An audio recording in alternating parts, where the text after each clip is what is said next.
1311 Wajah Murka yang Sebenarnya, Bagian 1. Selin dengan lembut menepuk-nepuk tonjolan di perutnya dengan penuh kasih sayang. Menurut Dewi Pelindungnya, anaknya akan lahir dalam waktu sebulan, dan dia berharap untuk menggendong bayinya di lengannya. Namun, 2 minggu lalu, dia mulai merasakan firasat buruk di hatinya. Seiring berlalunya hari, perasaan bahwa sesuatu yang buruk akan terjadi semakin tumbuh, membuatnya merasa cemas. Lalu tiba-tiba, dia merasakan hubungan yang akrab yang membuat darahnya menjadi dingin. Dia telah merasakan perasaan yang sama persis di alam iblis, jadi dia yakin bahwa dia tidak hanya terlalu banyak berpikir. Dia ada di sini. Selin tahu dengan sangat pasti bahwa satu-satunya orang yang tidak ingin dia lihat dalam hidupnya sekarang berada di alam yang sama dengannya. Untungnya, dia berada di puncak Menara Murka. Peri cantik itu mengira Felix tidak akan bisa menemukannya di sana, tetapi 2 hari kemudian, salah satu penjaga gerbang yang menjaganya setiap hari, memberitahunya bahwa ada sekelompok orang gaduh yang mencoba memanjat menara. Ketika Selin bertanya siapa pemimpin kelompok itu, penjaga gerbang itu berkata bahwa itu adalah iblis berambut hijau yang bernama Felix. Dengan pengungkapan ini, dia akhirnya memastikan bahwa pewaris kegelapan itu bisa merasakan kehadirannya di menara dan mencoba memanjatnya untuk menemukannya. Saat Selin tenggelam dalam pikirannya, dia merasakan tendangan di perutnya, membuatnya menangis. Semuanya akan baik-baik saja, kata Selin seolah membujuk anak kecil, sambil menepuk perutnya untuk menenangkan si kecil yang mulai ribut. Kita akan baik-baik saja. Peri cantik itu mulai menyenandungkan lagu pengantar tidur sambil mengusap perutnya. Meskipun dia tahu bahwa itu hanya masalah waktu sebelum Felix mencapai lokasinya, dia akan melakukan segala daya untuk menjaga bukti cinta William padanya. Kematian bukanlah pilihan baginya karena, jika ia meninggal, anaknya juga akan meninggal. Satu-satunya hal yang dapat ia lakukan adalah menunggu, dan berharap bahwa penjara yang menahannya di tempat itu, akan cukup kuat untuk mencegah iblis berambut hijau mengambil nyawa yang telah ia lindungi sejak ia dibawa ke dunia bawah oleh Dewa Kematian. Will, Selin bergumam, beri aku kekuatan. Itulah satu-satunya hal yang dapat Selin katakan kepada dirinya sendiri saat ia takut akan hari ketika Felix akan mencapai lokasinya, dan memaksanya untuk tunduk pada keinginannya. Tanda pisah tanda hubung tanda hubung tanda hubung. Aku semakin dekat, Felix menyeringai saat rombongannya terus memanjat menara, bertarung melawan lawan terkuat di dataran Murka. Menara Murka adalah satu rumah jagal besar di mana hanya yang kuat yang berkuasa. Orang-orang yang tinggal di luar menara tidak berani masuk karena mereka akan dibantai oleh para ahli yang telah tinggal di dalam menara selama puluhan tahun. 4 Raja Murka dapat dengan bebas masuk dan masuk ke dalam menara kapanpun mereka mau. Namun, yang terjauh yang mereka dapatkan hanyalah bagian tengah menara. Melewati titik itu, monster sejati dari dataran Murka hidup, dan bahkan 4 Raja harus bekerja sama hanya untuk memiliki kesempatan menang melawan makhluk-makhluk kuat itu. Setelah bertemu Felix di dataran Murka, iblis berambut hijau berhasil meyakinkan mereka untuk memanjat menara Murka bersamanya dan melihat apa yang ada di atasnya. Tentu saja, 4 Raja tidak suka diperintah, dan memutuskan untuk melawan Felix. Mereka semua dari pangkat segudang, dan mereka adalah monster yang menguasai dataran Murka selama ratusan tahun. Bagaimana mungkin mereka membiarkan pendatang baru mengambil keputusan? Sayangnya bagi mereka, kekuatan Felix adalah pangkat demigod. Iblis berambut hijau itu berhasil mengalahkan mereka satu persatu, dan mendapatkan kesetiaan mereka. Dengan setiap pemimpin yang dikalahkannya, pasukannya terus bertambah besar hingga ia menjadi pemimpin tertinggi dataran Murka. Setelah mengumpulkan para pejuang terkuat yang dapat ditemukannya, Felix membawa mereka ke menara dan berjuang untuk naik ke atas. Kelompok mereka memiliki kualitas dan kuantitas di pihak mereka, sehingga bahkan makhluk yang lebih kuat, yang telah lama berada di menara, tidak dapat menghentikan laju mereka. Akhirnya, setelah beberapa hari memanjat menara, mereka telah mencapai beberapa lapisan terakhir yang akan membawa mereka ke puncak. Felix dapat merasakan kehadiran Selin menjadi lebih kuat dari sebelumnya, jadi ia sangat gembira untuk bersatu kembali dengannya di dunia bawah. Dengan hanya beberapa lantai tersisa, iblis berambut hijau itu tahu bahwa hanya masalah waktu sebelum ia akan melihat pengantinnya lagi. Apa yang kau lihat, Mongrel? Felix bertanya kepada Hellhound setinggi 6 kaki yang seluruh tubuhnya terbakar dalam api neraka. Kembalilah, iblis, jawab Hellhound. Segala sesuatu di luar titik ini berada di bawah perlindunganku. Kalian tidak diizinkan untuk terus bergerak maju. Hellhound adalah gatekeeper yang menjaga Selin. Setelah berada di sekitar elf cantik itu selama berbulan-bulan, mudah baginya untuk memahami bahwa elf itu merasa cemas tentang kelompok yang menuju ke puncak menara, tempat dia saat ini di penjara. Felix mencibir. Oh, benarkah? Apa yang membuatmu berpikir bahwa kalian dapat menghentikanku? Benar begitu, anak-anak. 4 raja murka dan bawahan mereka tertawa seolah-olah menganggap seluruh situasi itu lucu. Mereka berhasil bergerak tanpa hambatan di menara, dan kepercayaan diri mereka tumbuh pesat karena kemenangan beruntun mereka. Karena itu, mereka tidak percaya bahwa ada makhluk apapun di dalam menara yang dapat menghentikan mereka. Itu sampai sekarang. Hellhound meraung dan melepaskan auranya, membuat 4 raja murka dan bawahan mereka berhenti tertawa. Demigod, Felix mengangkat alis. Tapi, memangnya kenapa? Kau bukan satu-satunya demigod di sekitar sini. Felix menutupi tubuhnya dengan api hitam seolah-olah mengejek api neraka yang dipancarkan Hellhound di tubuhnya. Sesaat kemudian, keduanya beradu, mengirimkan api merah dan hitam ke segala arah. Apa yang kalian tunggu-tunggu, bodoh? Felix menggeram saat dia menghalangi cakar Hellhound yang berapi-api. Serang dia. Semua raja murka dan bawahan mereka menggertakkan gigi saat mereka menyerang Hellhound, yang bertugas sebagai penjaga gerbang lantai paling atas menara. Mereka semua tahu bahwa setelah dikalahkan, mereka akhirnya akan mampu mencapai puncak menara, yang belum pernah dilihat oleh siapapun dalam ribuan tahun terakhir. 1312 wajah murka yang sebenarnya, bagian 2. Tubuh Hellhound yang tak bernyawa tergantung di dinding dengan beberapa tombak yang menusuknya, menahannya di tempatnya. Setelah bertarung melawan Felix selama hampir 2 jam, luka-luka yang dideritanya, berkat kroni-kroni iblis berambut hijau, menumpuk, memungkinkan lawannya untuk memanfaatkan kesempatan untuk memberikan pukulan mematikan ke tubuhnya. Keadaan menjadi semakin buruk sejak saat itu, dan meskipun bertarung dengan sengit, terlepas dari luka-lukanya, hasil pertempuran diputuskan saat pewaris kegelapan menang. Dengan bantuan 4 raja murka, Felix mengalahkan musuh mereka hingga menghembuskan napas terakhirnya, sambil tergantung di dinding. Ayo pergi, Felix menatap Hellhound sekali lagi sebelum berjalan menuju tangga yang akan membawa mereka ke lantai berikutnya. Sekarang rintangan terakhir yang menghalangi jalannya telah hilang, tidak ada yang bisa menghentikan iblis berambut hijau itu untuk mengklaim hadiah yang menunggunya di puncak menara. Tanda pisah tanda hubung tanda hubung tanda hubung tanda hubung.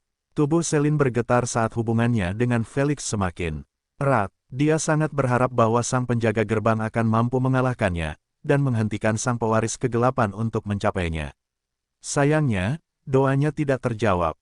Sesaat kemudian, ledakan keras terdengar di belakangnya, saat gerbang yang menghalangi siapapun memasuki kamarnya dihancurkan. Tok-tok, kata Felix saat dia memasuki ruangan dengan senyum jahat di wajahnya. Jadi, disinilah kamu bersembunyi, Selin. Peri itu membelakangi pintu, dan satu-satunya hal yang bisa dilihat Felix adalah rambut ungu panjangnya yang tersampir di belakang punggungnya. Dia telah berada di dalam sangkar perak yang mencegahnya melarikan diri dari penjaranya sejak dia dibawa ke dunia bawah. Namun, saat ini, sangkarnya adalah satu-satunya hal yang melindunginya dari iblis berambut hijau yang menatapnya dengan mata penuh nafsu. Ada apa? Felix bertanya sambil berjalan menuju sangkar perak. Tidakkah kamu senang melihatku? Nada menggoda Felix membuat keterampilan Selin merinding karena dia adalah makhluk terakhir yang ingin dia lihat di dunia bawah. Karena tidak mendapat tanggapan dari peri itu, Felix memutuskan untuk berjalan di sekitar kandang untuk melihat wajahnya. Namun, Selin bergerak untuk menyamakan gerakannya, membuat pewaris kegelapan itu hanya melihat punggungnya. Sebagai upaya terakhir untuk menyembunyikan anak di dalam rahimnya, dia menutupi dirinya dengan selimut, dan mengabaikan godaan Felix selama beberapa menit berikutnya. Namun, semuanya berakhir ketika salah satu raja murka mengatakan sesuatu yang benar-benar menghapus senyum di wajah Felix. Felix, apakah ini istrimu? Seorang ogre yang memegang gada berduri bertanya. Kamu tidak memberitahuku bahwa kamu akan menjadi seorang ayah. Jadi, inilah sebabnya kamu bersikeras memanjat menara. Istrimu yang sedang hamil dikurung di lantai atas. Felix melangkah, dan segera muncul di sisi kandang yang memberinya pandangan yang bagus ke wajah peri yang cantik itu. Matanya terkunci pada tonjolan kecil yang terlihat di bawah selimut yang menutupi tubuhnya, yang membuat matanya langsung memerah. Dasar jalang, gerutu Felix. Siapa ayah dari keturunan iblis itu? Karena rahasianya sudah terbongkar, Celine mengangkat kepalanya dan menatap Felix tanpa rasa takut. Seorang pria yang jauh lebih baik darimu, jawab Celine. Empat raja pemarah yang mendengar percakapan itu segera memahami situasinya. Hahaha, Felix kena CCKB elok. Wow, mungkin aku harus memberinya topi hijau sebagai hadiah. Topi itu akan sangat cocok untuknya. Dasar bodoh. Hahaha, ini bukan hal yang lucu. Ini benar-benar serius. Begitulah yang kau katakan, tetapi bukankah kau sedang tertawa sekarang? Wajah Felix berubah marah saat dia melotot ke bawahannya. Diam, Felix meraung. Orang berikutnya yang mengatakan sepatah kata akan mati. Wajahnya sudah merah karena marah dan malu setelah mengetahui bahwa istrinya tengah mengandung anak orang lain. Hal itu membuat darahnya mendidih, tetapi tiba-tiba, seberkas kesadaran menyergapnya. Kau hamil. Felix menahan amarahnya saat mengamati tubuh Celine dengan tatapan kritis. Benar, kau tidak mati. Begitu ya, jadi begitulah adanya. Kilatan menyeramkan sekilas melintas di kedalaman mata Felix saat rencana jahat terbentuk di dalam kepalanya. Aku perintahkan kau untuk meninju perutmu, perintah Felix. Pukul saja, sekarang. Tubuh Celine bergetar saat tangan kirinya langsung meraih tangan kanannya untuk menahannya. Tubuhnya mulai bergerak tanpa keinginannya, dan itu membuatnya panik. Berhenti, teriak Celine. Hentikan ini sekarang juga. Melihat perintahnya mulai berlaku, Felix tertawa saat mata hijaunya yang penuh dengan kebencian menatap peri cantik itu, yang mati-matian berusaha sekuat tenaga untuk melindungi anaknya agar tidak terluka. Oleh tangannya sendiri. Mau aku berhenti? Tanya Felix. Mohonlah, dan aku akan mempertimbangkannya. Aku mohon padamu, tolong, jangan bunuh anakku. Celine memohon dalam sekejap. Tolong, jangan bunuh dia. Aku mohon padamu. Elf yang dulunya sombong yang tidak meneteskan air mata sedikit pun setelah dia dibuang ke benua selatan memohon dengan air mata di matanya. Tindakan keibuan ini mengobarkan api kemarahan yang Felix tahan di dalam dadanya. Dia tidak menyangka Celine tidak ragu untuk membuang harga dirinya dalam sekejap dan memohon padanya untuk menyelamatkan anaknya. Felix mengira peri yang sombong itu akan menolak pada awalnya, dan dia akan menggunakan kesempatan itu untuk mengolok-oloknya, tetapi kenyataan di depannya malah membuatnya mengepalkan tangannya karena marah. Kau harus memberitahuku siapa ayah dari anakmu, perintah Felix. Katakan sekarang atau aku akan memerintahkanmu untuk membunuh anak itu. Petik 2. Will, jawab Celine sambil menggertakkan gigi. Ayah dari anakku adalah William von Ainsworth. Suara logam menyebar ke seluruh ruangan saat Felix menghantamkan tinjunya ke sangkar perak, menyebabkan percikan putih berterbangan ke udara. Si darah campuran yang menjijikkan itu, Felix menggertakkan giginya karena marah.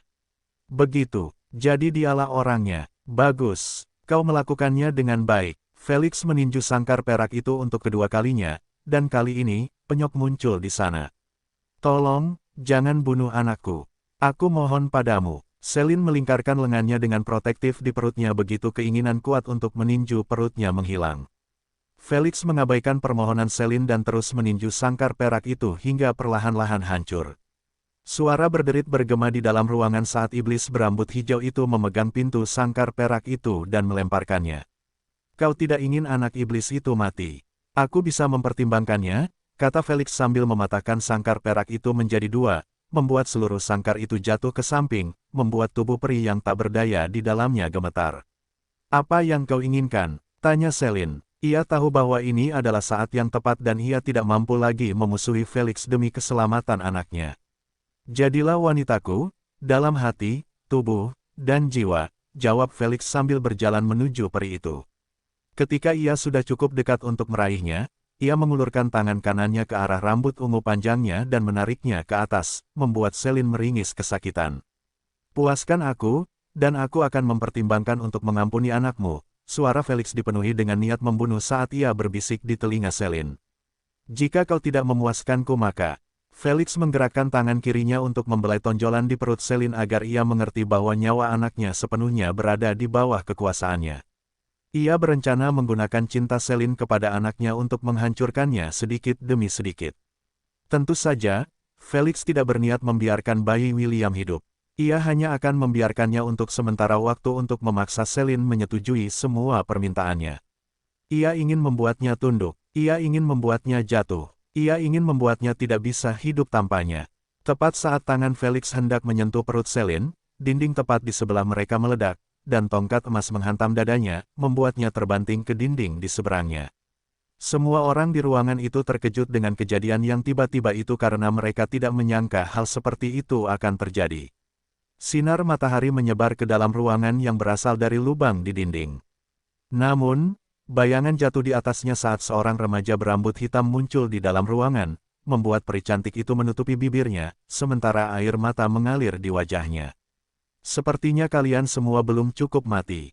Sebuah suara, yang dipenuhi dengan niat membunuh menyebar di dalam ruangan, membuat setiap orang yang melihat pendatang baru itu merasakan jantung mereka bergetar di dalam dada mereka. William melingkarkan lengan kirinya di sekitar Celine, sementara tangan kanannya memanggil tongkat emas kembali ke tangan kanannya.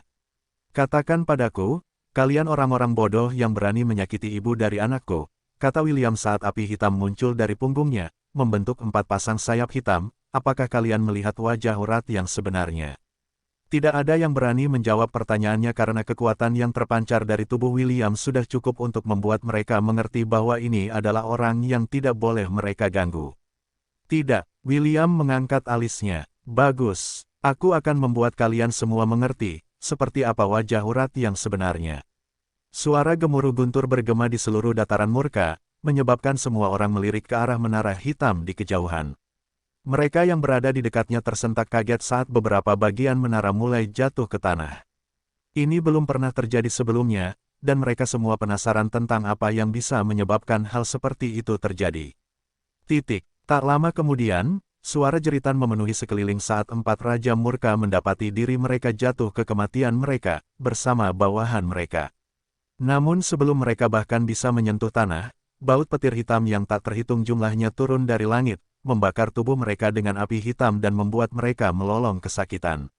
Di puncak menara, Felix menatap ngeri ke wajah orang yang tidak ingin dilihatnya di dunia bawah. Wajah tenang William yang biasa sekarang terdistorsi dalam kemarahan, membuat pewaris kegelapan mengingat makhluk yang telah menyiksanya, dan membuatnya mengalami kengerian yang sebenarnya, sampai dia menghembuskan napas terakhirnya.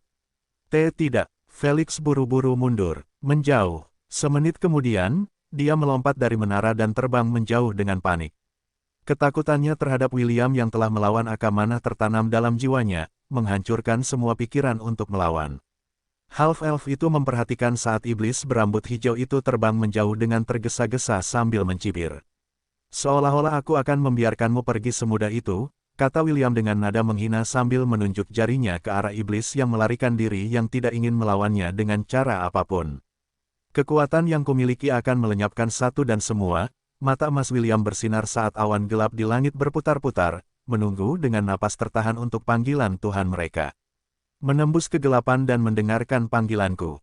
Awan petir menerangi sekeliling, memandikan seluruh dataran murka dalam cahaya kilatan petir yang tak terhitung jumlahnya. Murka Dewa Petir, 1313 wajah murka yang sebenarnya, bagian 3. Beberapa menit sebelum Felix menghancurkan kandang Celine, William, yang berlari menuju menara hitam, merasakan keringat dingin mengalir di sisi wajahnya. Ia merasa seperti kesulitan bernapas karena perasaan mengganggu di dalam otaknya mulai meningkat. Tiba-tiba, dari kejauhan ia mendengar teriakan Celine yang memilukan, yang membuatnya merasa seolah-olah ada batu yang bersarang di dalam hatinya. Berhenti, hentikan ini sekarang juga, aku mohon padamu, kumohon. Jangan bunuh anakku. Kumohon, jangan bunuh dia. Kumohon padamu. William meraung saat ia memanggil Rui Jingubang. Optimus, bantu aku. Perintah William. Kunci koordinat Celine. Kurang dari mengerti. Lebih besar dari. Sistem segera bekerja dan menghitung lokasi pasti Celine di menara, meskipun pandangannya tertutup oleh awan tebal di langit. Kurang dari koordinat terkunci. Maju, Will, lebih besar dari. Seni perang tembakan cepat. Bentuk fusion, William meraung. Senjata Rail Blitzer, seperti anak panah yang terlepas dari busurnya, William terbang menuju puncak menara melampaui kecepatan suara. Menara hitam masih sangat jauh darinya, tetapi celah ini telah tertutup dalam hitungan detik. Awalnya, tidak seorang pun akan mampu menghancurkan dinding menara kemarahan karena terbuat dari bahan khusus yang bahkan tidak dapat dihancurkan oleh pukulan terkuat sekalipun. Namun, menggunakan kemampuan pemecah aturan William dan kekuatan Rui Jingubang, mereka menghancurkan dinding menara tanpa banyak perlawanan. Namun, begitu dia memasuki ruangan, William melihat Felix menarik rambut Celine dengan tangan kanannya, dan tangan kirinya hendak menyentuh perutnya. Adegan ini membuat William marah saat dia menghantamkan tongkat emas itu ke dada Felix, membuatnya terpental. Setelah melepaskan diri dari bentuk fusi, William mendarat di samping Celine, dan memegang pinggangnya dengan tangan kirinya. Half-elf itu tidak akan membiarkan siapapun menyakiti cinta pertamanya di dunia Hestia, dan juga anak mereka yang belum lahir. Siapapun yang berani mencoba akan menghadapi amarahnya. Katakan padaku, kalian orang-orang bodoh yang berani menyakiti ibu dari anakku, kata William saat api hitam muncul dari punggungnya, membentuk 4 pasang sayap hitam. Apakah kalian sudah melihat wajah urat yang sebenarnya? Tidak, bagus. Aku akan membuat kalian semua mengerti, seperti apa wajah urat yang sebenarnya. Tanpa sepatah kata pun, dia mengayunkan Rui Jingubang di sekelilingnya, menghancurkan antek-antek Felix, juga dinding lantai paling atas menara, membuatnya runtuh. Orang-orang dan monster yang mengikuti Felix mendapati diri mereka jatuh hingga tewas, tetapi William tidak berniat memberi mereka jalan keluar yang mudah. Atas perintahnya, kilatan petir hitam yang tak terhitung jumlahnya turun ke atas bajingan-bajingan yang jatuh itu, membakar tubuh mereka dengan api hitam, membuat mereka menjerit kesakitan. Sementara semua ini terjadi, William menatap tuannya, yang air matanya masih mengalir di wajahnya. Semuanya akan baik-baik saja, Tuan, kata William lembut sebelum mengecup pipinya yang berlinang air mata. Aku tidak akan membiarkan mereka menyakitimu dan anak kita. Celine melingkarkan lengannya di tubuh half-elf itu sambil meletakkan dagunya di bahunya. Tubuhnya bergetar dari waktu ke waktu saat air matanya jatuh bebas di tunik remaja berambut hitam itu, membasahinya seluruhnya. Dia merasakan kebahagiaan dan kelegaan di saat yang bersamaan. Kebahagiaan karena William telah datang untuk menyelamatkannya, dan kelegaan karena anaknya sekarang aman dari bahaya. Dia telah mempersiapkan diri untuk menderita penghinaan dan menyetujui tuntutan Felix dalam upaya untuk menyelamatkan anaknya. Di masa lalu, dia tidak akan membiarkan dirinya tunduk kepada siapapun, tetapi setelah mengandung anak itu di dalam rahimnya selama lebih dari 10 bulan, sesuatu di dalam dirinya telah berubah.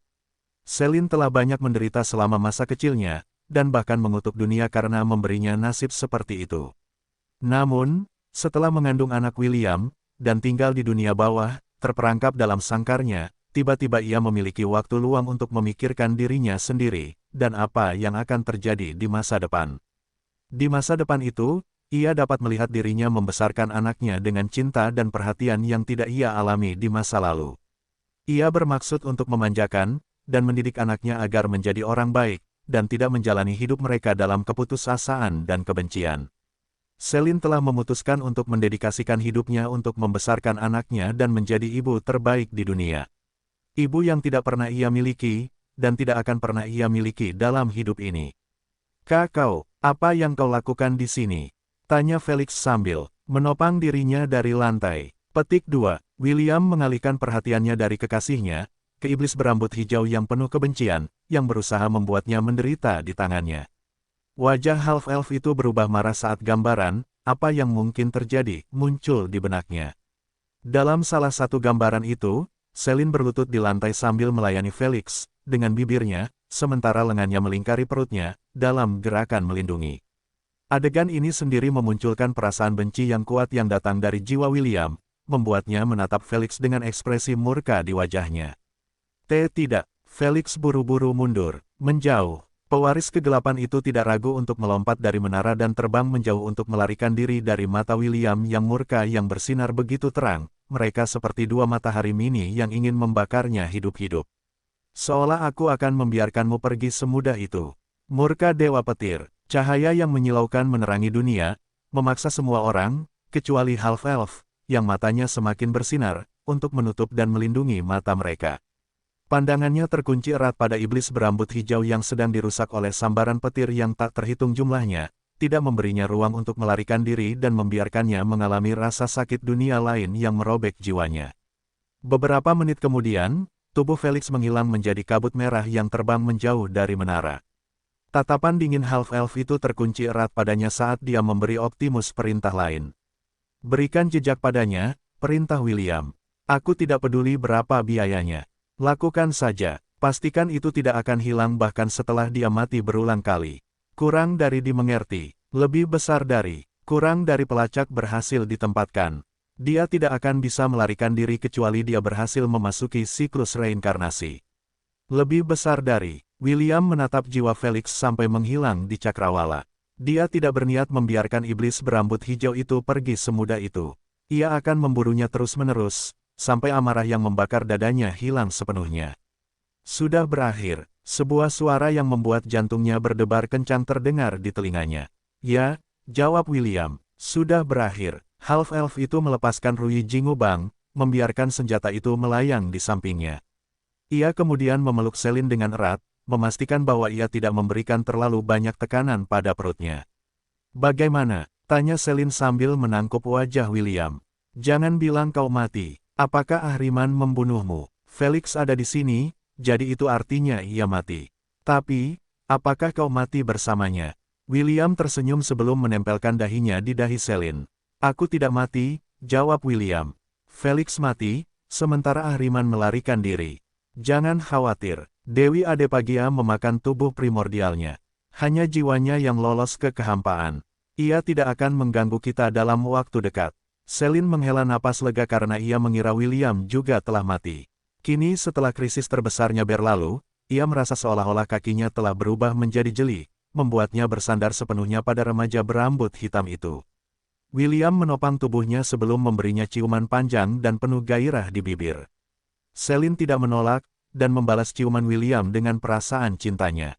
Ketika ia dibawa ke dunia bawah, bersama jiwa-jiwa Ashe, Putri Sidoni, Morgana, dan Chiffon, ia mengira William telah tewas di tangan Dewa Kegelapan dan Kekacauan. Namun, Dewi pelindungnya, Lisa, datang mengunjunginya dan memberitahu bahwa William masih hidup dan saat ini sedang mengumpulkan pasukan untuk melawan Felix dan Ahriman, yang telah memulai penaklukan mereka di benua tengah. Karena beberapa batasan, Lisa tidak dapat tinggal lama di sana. Namun, sebelum pergi, ia berjanji akan mengunjungi Selin saat anaknya akan lahir. Dunia bawah bukanlah tempat untuk melahirkan anak karena hal itu hanya akan membahayakan bayi yang baru lahir. Mungkin karena telah membuat kesepakatan dengan Thanatos, Lisa telah meyakinkan Selin bahwa ia akan membawanya ke tempat di mana ia dapat melahirkan bayi yang sehat. Sebagai balasannya, ia akan tetap terkunci di Menara Murka hingga hari persalinannya. Selin telah menyetujui syarat tersebut, dan telah tinggal di menara tersebut sejak saat itu. Namun, sekarang setelah William tiba, ia tidak tahu apa yang akan terjadi selanjutnya. Seolah merasakan kecemasannya, William memegang tangannya dan meremasnya pelan. Ayo pergi, kata William sambil menggunakan kekuatan angin untuk membuat dirinya dan Selin melayang di udara. Kemana? Tanya Selin. Aku tidak diizinkan meninggalkan tempat ini. Dewa kematian, tidak apa-apa. William menepuk tangan Selin. Kita akan segera menemuinya. William mendongak untuk melihat ke langit. Dia bisa merasakan ada seseorang yang sedang mengamatinya dari tempat yang tidak bisa dia lihat. Namun, dia punya firasat bahwa orang yang mengawasinya adalah orang yang ingin dia temui. Tunggu aku, Thanatos, kata William sambil menggendong Selin dengan gendongan putri, memastikan bahwa dia dalam posisi yang nyaman. Aku akan segera menjemputmu. 1314 Rahasia Erinis. Selamat ulang tahun ke-10, Erinis. Seorang gadis kecil berkata sambil menatap pantulan dirinya di cermin kamarnya. Ia tampak begitu bahagia, sambil menyapa dirinya sendiri, berharap hari ini, ayahnya akan mengunjunginya dan mengucapkan selamat ulang tahun. Setelah mandi, dan memakan panekuk yang disiapkan untuknya oleh pembantunya, ia menyibukkan diri dengan melihat keluar jendela rumah untuk menunggu kedatangan ayahnya. 1 jam berlalu, 2 jam berlalu, beberapa jam berlalu, namun orang yang ditunggunya tak kunjung muncul. Bahkan saat matahari telah terbenam, ia masih belum pulang. Selamat ulang tahun untukku gelombang. Selamat ulang tahun untukku gelombang. Selamat ulang tahun, selamat ulang tahun, selamat ulang tahun untukku gelombang. Erinis menyatukan kedua tangannya untuk membuat permohonan. Aku berharap ayahku akan datang pada ulang tahunku yang ke-11, kata Erini lembut. Sesaat kemudian ia meniup lilin pada kue dan bertepuk tangan untuk mengucapkan selamat kepada dirinya sendiri. Dia sendirian di meja makan, hanya dengan kue kecil untuk menandai bahwa dia telah berusia 10 tahun pada hari itu. Pembantu itu telah meninggalkan rumah untuk kembali ke kediamannya sendiri untuk malam itu, meninggalkannya untuk merayakan ulang tahunnya sendirian. Malam itu, dia tidur dengan damai berharap bahwa pada tanggal yang sama tahun depan, keinginannya akan menjadi kenyataan. Tanda pisah tanda hubung tanda hubung. Selamat ulang tahun ke-11, Erinis. Kata Erinis sambil melihat pantulan dirinya dengan senyum di wajahnya. Saya harap ayah pulang hari ini untuk ulang tahunku. Namun, setelah menunggu selama berjam-jam, keinginannya tidak menjadi kenyataan. Saya berharap ayah saya akan datang pada ulang tahun saya yang ke-12, kata Erinis sambil menempelkan kedua tangannya sebelum meniup kuenya. Sekali lagi, dia merayakan ulang tahunnya sendirian, tanpa seorang pun yang menyambutnya kecuali dirinya sendiri.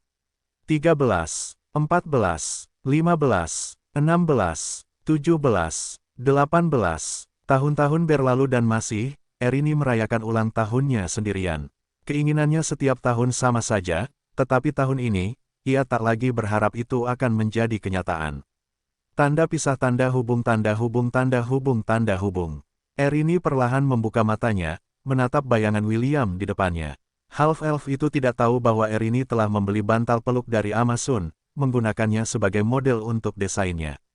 Setelah remaja berambut hitam itu pergi mencari Celine di Plains of Wrath, Erini tinggal sendirian di kapal terbangnya, menunggu kepulangannya. Halfling kecil itu kemudian menoleh ke samping untuk melihat kalender yang tergantung di dinding. Sebuah lingkaran merah besar dapat terlihat pada hari ke-27 setiap bulan, yang menandai hari ulang tahunnya. Erinis lahir pada hari ke-27 bulan roda keberuntungan. Saat itu, dia mengira hari ini sangat istimewa karena merupakan hari kelahirannya. Namun, selama bertahun-tahun, perasaan istimewa yang dirasakannya telah memudar, yang membuatnya menganggap hari ulang tahunnya sebagai hari biasa. 1 minggu lagi sebelum ulang tahunku, gumam Erinis. Sang halfling itu menopang dirinya dalam posisi duduk sebelum melakukan peregangan ringan dengan lengannya. Setelah menyelesaikan rutinitas hariannya, dia menunduk ke bantal peluknya dan mulai menusuk pipi sang half-elf yang tersenyum. "Kapan kau akan kembali?" tanya Erinis. "Sudah 3 hari." Tentu saja, bantal peluk itu tidak menjawabnya. Bantal itu hanya tersenyum padanya, yang membuat sang halfling menusuknya berulang kali. Tiba-tiba, suara gemuruh guntur mengguncang seluruh dataran murka, membuat Erini melompat ketakutan. Dia kemudian bergegas berlari keluar kabinnya untuk melihat apa yang terjadi, hanya untuk melihat pemandangan yang belum pernah dia lihat sebelumnya di dunia bawah. Kilatan petir yang tak terhitung jumlahnya turun dari langit, menghantam tanah, dan membuat seluruh dataran bergetar. Bahkan dari tempat yang aman di dalam perahu terbangnya, Erinis dapat mendengar jeritan orang-orang yang tersambar petir liar ini, dengan beberapa dari mereka berubah menjadi kabut merah. Kabut-kabut ini kemudian bergabung bersama, membentuk awan merah, dan terbang menuju ke arah area spawn dari dataran murka. Apa yang sebenarnya terjadi di 10 lingkaran dunia bawah? Erinis berteriak dalam hati saat badai guntur mengamuk tanpa tanda-tanda akan berhenti. Dia tidak dapat memastikan apakah kilatan petir itu hanya mengenai tanah secara acak atau tidak, tetapi satu hal yang pasti, mereka yang cukup sial untuk menjadi sasaran hal seperti itu akan mendapati diri mereka mati bahkan sebelum mereka sempat berkedip. Bagi mereka yang selamat, mereka akan mengalami pengalaman yang sangat menyakitkan karena petir dapat menyambar tempat yang sama 2 kali. Banyak dari mereka yang selamat dari gelombang petir pertama tewas dalam gelombang kedua, ketiga, dan keempat, sehingga mereka tidak punya tempat untuk bersembunyi di dataran itu, yang tidak punya konsep tempat berlindung, kecuali Tower of Wrath yang menjadi pusat bencana ini. Entah mengapa, meskipun perahu Erini berlabuh di Plains of Wrath, tidak ada satupun petir yang mendarat di dekatnya. Bahkan, tidak ada petir yang jatuh dalam jarak 1 mil di sekitar perahunya, membuat si halfling yang gelisah itu menghela napas lega. 1 jam kemudian, badai petir iblis akhirnya berakhir, hanya menyisakan kehancuran. Asap hitam mengepul dari tanah, membuat jarak pandang menjadi sangat sulit. Namun, di balik kabut hitam itu, Erini bisa merasakan seseorang mendekati perahu terbangnya dengan kecepatan tinggi. Merasa bahwa hidupnya mungkin dalam bahaya, si halfling kecil bergegas masuk ke kabinnya untuk mengambil lencana pendayungnya.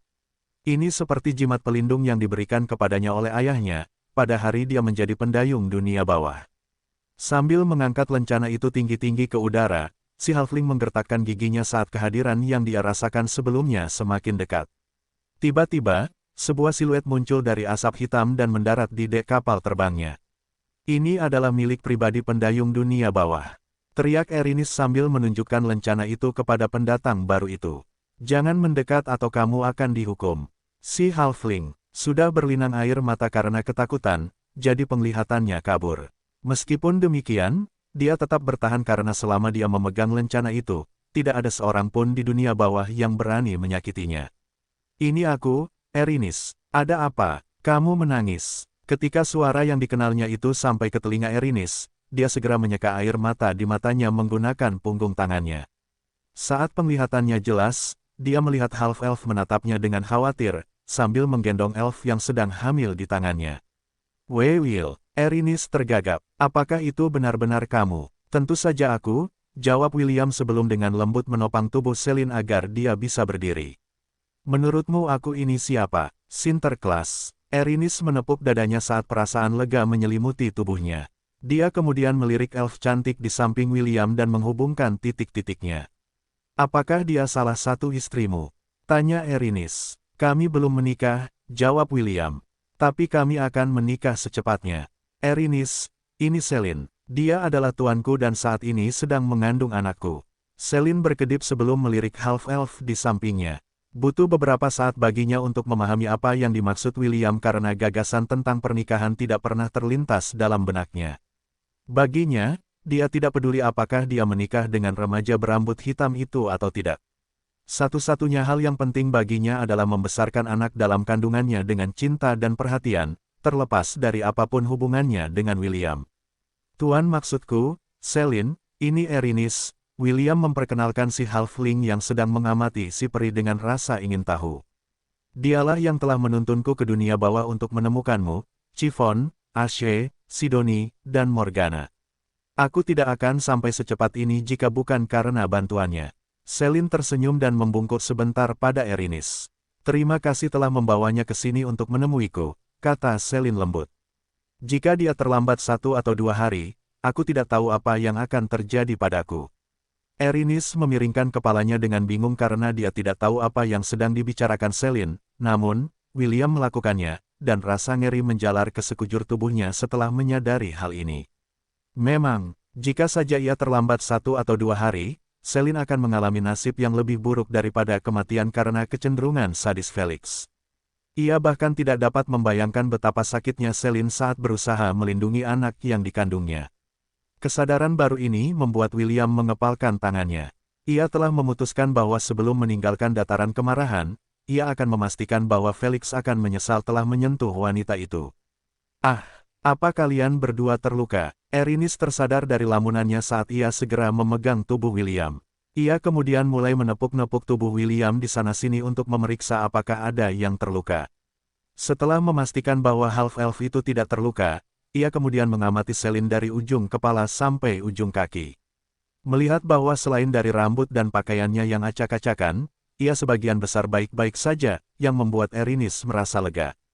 Erinis, Selin telah melalui banyak hal, kata William sambil memegang pinggang Selin. Bisakah kau membiarkannya beristirahat di kabinmu sebentar? Aku masih punya urusan yang harus kuurus. Erinis menganggukkan kepalanya. Baiklah, dia tidak tahu urusan macam apa yang masih harus dilakukan William di dataran murka, tetapi melihat ekspresi penuh tekad di wajahnya, ada sesuatu yang memberitahunya bahwa dia tidak ingin tahu apa itu. Untuk sementara waktu, si halfling membawa Selin ke dalam kabinnya untuk membiarkannya beristirahat. Namun, tubuh gadis kecil itu menegang ketika peri cantik itu melihat bantal peluk dengan wajah William di atasnya. Karena kejadian sebelumnya, dia benar-benar lupa mengembalikan bantal peluk di dalam cincin penyimpanannya. Ini adalah rahasia yang tidak ingin diketahui Erinis kepada siapapun, terutama William, dan para kekasihnya, yang telah bersatu kembali dengannya. Selin melirik bantal peluk lalu menatap Erinis, membuat si halfling menutupi wajahnya karena malu. Pikirannya berputar saat ia berusaha sebaik mungkin untuk mencari alasan yang bisa ia sampaikan kepada calon istri William, tentang mengapa ada bantal peluk remaja berambut hitam di tempat tidurnya, yang tersenyum polos kepada mereka berdua. Pada hari itu, Erinis ingin menggali lubang yang sangat dalam sehingga ia bisa bersembunyi di dalamnya. Untungnya, Half-Elf telah meninggalkan kapal terbang dan pergi ke suatu tempat yang jauh. Jika ia bisa meyakinkan Celine untuk merahasiakan semua yang dilihatnya saat itu, mungkin, ia akan bisa lolos dari ejekan yang akan diucapkan Half-Elf saat ia akhirnya selesai dengan urusannya. Sudah berapa lama kalian bersama William? Tanya Erinis pada Celine. Sejak dia berusia 10 tahun, jawab Celine. Dulu dia memang tukang bikin onar. Setelah kejadian tadi, si Halfling menyimpan bantal peluk Half-Elf miliknya dengan baik dan berhasil meyakinkan Celine untuk tidak memberitahu William tentang hal itu. Untungnya, si elf cantik itu setuju, membuat Erinis merasa seakan-akan surga telah memberinya ranting zaitun. Seorang tukang bikin onar, yah, dia masih terlihat seperti tukang bikin onar bahkan sekarang, komentar Erinis sambil melihat perut Celine yang membuncit. Celine tersenyum karena dia tidak bisa membantah kata-kata si Halfling. Bahkan sebelum William memulai perjalanan untuk mencarinya di benua iblis, hidupnya sudah dipenuhi dengan pasang surut. Dia akan selalu menjadi bagian dari sesuatu yang besar dan kemanapun dia pergi, masalah memburunya seperti anjing gila yang ingin menggigit pantatnya. Meskipun demikian, Celine merasa sedikit bangga karena dia telah membentuk si Half-Elf menjadi seperti sekarang ini. Satu-satunya penyesalannya adalah dia tidak ada di sana ketika jiwanya telah dirusak oleh kegelapan, setelah dia kehilangan beberapa orang terpenting, dan hal-hal yang sangat dia sayangi di dalam hatinya. Sebagai seseorang yang telah menguasai ilmu hitam, dia langsung merasakan dan melihat perubahan pada Half-Elf ketika dia datang untuk menyelamatkannya di menara. Perubahan-perubahan ini membuatnya merasa sedih, namun, tidak ada yang bisa dia lakukan. Satu-satunya hal yang bisa dia lakukan adalah meringankan rasa sakit dan patah hati yang dirasakan Half-Elf, dengan melahirkan anak-anaknya, dan membesarkan mereka dengan cinta dan perhatian. Kau tahu, dunia bawah bukanlah tempat yang baik untuk melahirkan, kata Erinis setelah hening sejenak. Untungnya, Will menemukanmu di waktu yang tepat. Selama dia bisa membawamu ke dunia permukaan, semuanya akan baik-baik saja. Celine tidak langsung menjawab. Sebaliknya, dia dengan penuh kasih membelai perutnya seolah-olah dia sedang berpikir keras. Kurasa tidak akan semudah itu, komentar Celine setelah mengatur pikirannya. Bahkan Dewi Pelindungku, Lady Lisa, harus mengancam Dewa Kematian agar mengizinkanku melahirkan di tempat yang jauh dari dunia bawah. Aku belum memberitahu William tentang hal ini, tetapi Dewiku akan segera menjemputku, jadi aku bisa melahirkan tanpa khawatir. Petik 2. Maksudmu kau tidak akan kembali ke dunia permukaan bersama William? Mungkin saja, tetapi menurut Dewi Pelindungku, dunia Hestia tidak aman saat ini. Akan lebih baik jika aku melahirkan di tempat yang jauh dari konflik. Selain itu, dia menambahkan bahwa ada seseorang di antara wanita-wanita William yang mungkin akan menyakitiku dan anakku yang belum lahir. Untuk mencegah hal seperti itu, aku tidak boleh kembali ke Hestia untuk sementara waktu. Mata Erinis membelalak kaget setelah mendengar penjelasan Celine. Ini seperti adegan di Istana Dingin ketika permaisuri diam-diam memaksa salah satu selir kaisar untuk menggugurkan bayinya. Seru Erinis. Oh, tidak. Kita tidak boleh membiarkan itu terjadi. Kita harus memberitahu William bahwa permaisuri sedang merencanakan sesuatu di belakangnya. Istana Dingin, permaisuri, apa yang kau bicarakan? Tenang saja, percayalah, aku punya pengalaman hampir 4 tahun dalam mengawasi Netflix. Aku tahu apa yang ku bicarakan. Petik 2. Oke, Celine tidak mengerti istilah Istana Dingin dan Netflix, tetapi melihat ekspresi Erinis yang penuh tekad, dia memutuskan untuk menganggukkan kepalanya dan bertanya kepada William apa yang sedang dibicarakan si Halfling.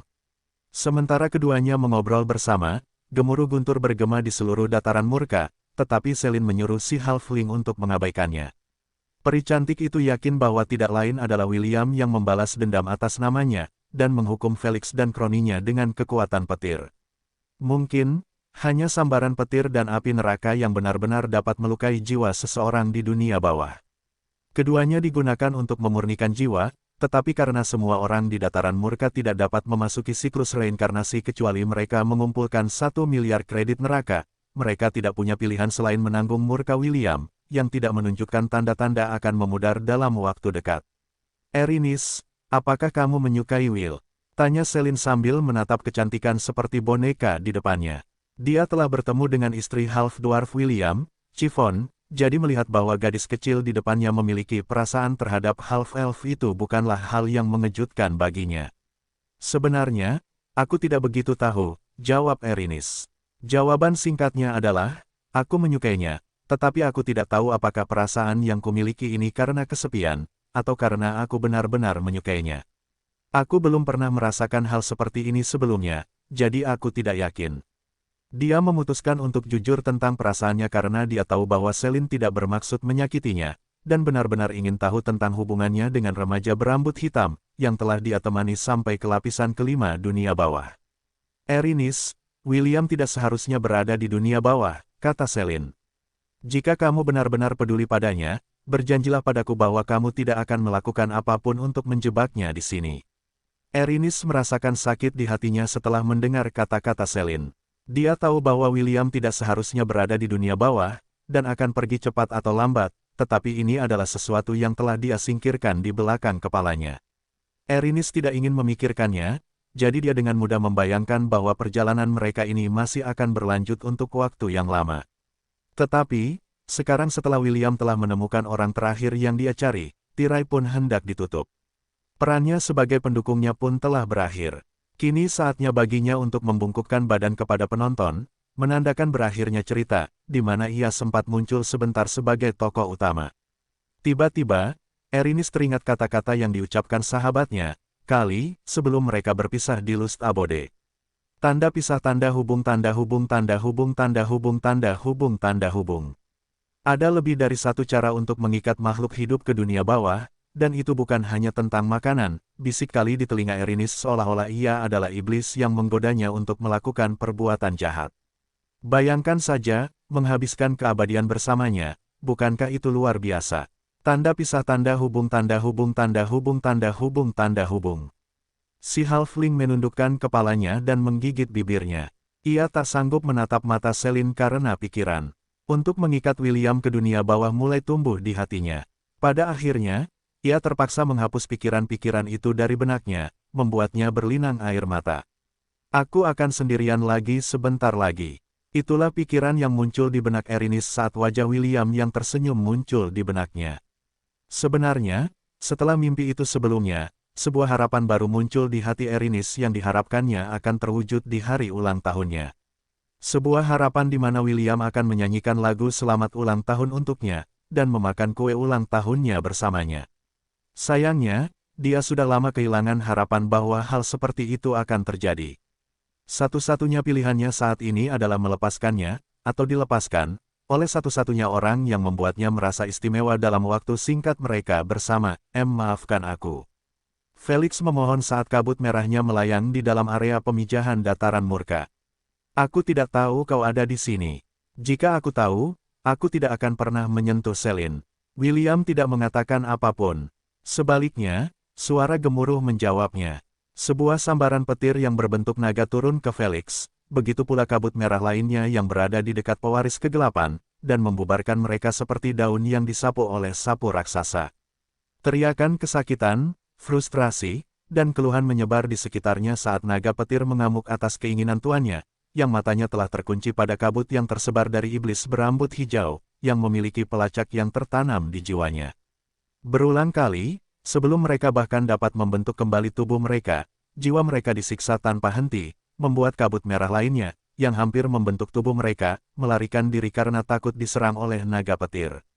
Mereka telah memperhatikan bahwa tampaknya itu menargetkan jiwa tertentu, yang telah mencoba bersembunyi di antara jiwa-jiwa lain untuk melarikan diri dari kemarahan half-elf. Sayangnya baginya, tidak ada tempat yang bisa ia tuju karena pelacak pada jiwanya tidak akan hilang bahkan setelah mati beberapa kali. Selama setengah hari, area pemijahan Plains of Wrath telah menjadi rumah jagal. Jiwa-jiwa yang telah mati karena sambaran petir William sebelumnya di sekitar Tower of Wrath, yang telah dibunuh secara acak, dikutuk secara internal sebagai remaja berambut hitam, yang sekarang tampak seperti iblis di mata mereka, tanpa ampun menyiksa siapapun dan semua orang yang bisa dilihatnya. Para petinggi telah mengirimku karena sebuah kelainan muncul di lapisan ini. Kau teman Erinis, William, kan? Kali, yang telah ditugaskan oleh atasannya untuk memeriksa kelainan yang terjadi di Plains of Wrath, berkata dengan ekspresi cemas di wajahnya. Bisakah kau hentikan ini? Kau membuat keadaan menjadi sulit bagi staf yang bertanggung jawab atas lapisan dunia bawah ini. Para arwah yang telah disiksa berulang kali oleh William melirik ke arah tukang perahu yang berdiri di atas perahu terbangnya dengan rasa terima kasih. Apakah dia malaikat? Apakah dia datang untuk menyelamatkan kita? Akhirnya, juru selamat kita ada di sini. Hicks, aku tidak tahu bahwa mati berulang kali seperti ini akan sangat menyakitkan. Tolong, bisakah kau bawa orang gila ini pergi dari sini? Bawa dia pergi, hukum dia, usir dia, bunuh dia. Tak lama kemudian teriakan, bunuh dia, menyebar di sekeliling saat para arwah pendendam itu semua berteriak serempak. William, yang telah mengalihkan perhatiannya ke tukang perahu dari dunia bawah, melirik para arwah yang berteriak agar dia mati. Seketika, keheningan menyelimuti area pemijahan. Tidak ada yang berani membuat marah iblis berambut hitam yang sempat menghentikan naga petir untuk menyerang mereka semua. Kau kenal Erinis? Tanya William. Ya, jawab Kali. Aku, sahabatnya, kami sudah saling kenal sejak lama. Benarkah? Tentu saja, jika kau mau, kau bisa bertanya padanya. Aku berkata jujur, jadi, tolong jangan sakiti aku, oke? Aku belum membeli polis asuransi jiwa dari perusahaan kami.